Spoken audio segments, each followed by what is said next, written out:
प्यारे व्यूअर्स, आप अच्छे होंगे और सही से होंगे। आज मैं आपको दंड विधि इतिहास के संबंध में कुछ जानकारी दूंगा और उससे पहले उसकी भूमिका में मैं कुछ कहना चाहता हूँ। अन्याय सहन कर मौन रहना ये महादुष्कर्म है। न्यायार्थ अपने बंद को भी दंड देना धर्म है। पहले न्याय की व्यवस्था प्राचीन समय में राजाओं के द्वारा दी जाती थी, लेकिन जैसे जैसे समाज सभ्य होता गया और हमारी सनातन परंपरा आती गई, तब दंड की जो विधा है उसके लिए तमाम तरह की स्मृतियाँ लिखी गईं और जिनमें दंड के बारे में दिया गया था।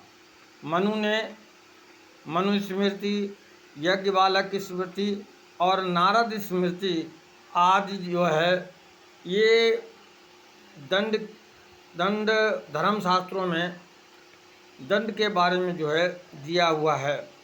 मनु ने अपनी मनुस्मृति में अपराध को महापातक, अनुपातक और उत्पातक बताया है।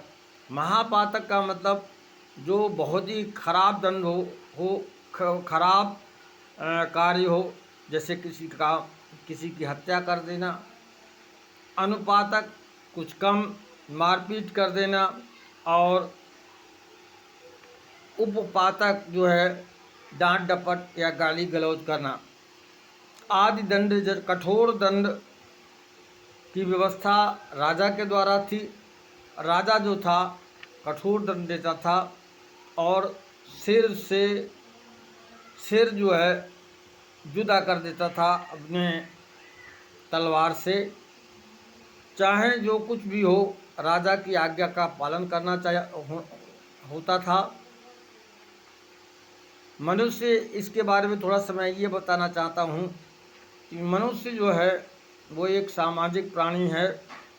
उसकी स्वार्थ की प्रवृत्ति निहित है।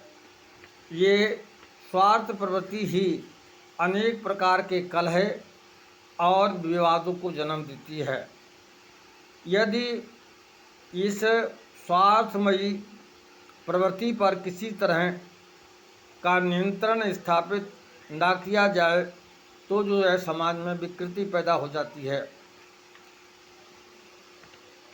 हमारे यहाँ मुगलों का शासन रहा, तब मुगल राजा थे। उसके बाद जो है ईस्ट इंडिया कंपनी का शासन रहा, तो उस समय सन 1860 में मैकाले इंडियन पेनल कोड लेकर आया था और वह इंडियन पेनल कोड आज भी हमारे यहाँ जो है लागू है। हालांकि उस इंडियन पेनल कोड की अनेक धाराएं अब हमारे यहाँ जो हैं बेकार हो चुकी हैं और उनको जो है निरस्त किया जाना चाहिए। मनुष्य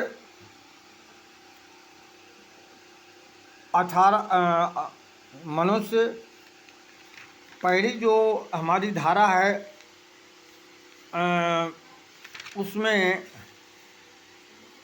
जो पहली धारा है कि अपराध की श्रेणी क्या है। पहले हमें अपराध की श्रेणी को जो है ढूंढना चाहिए, तब जो है अपराधी का धारा जो है वो लगाई जा सकती है। वीडियो लंबा हो जाएगा, यहीं तक जो है हम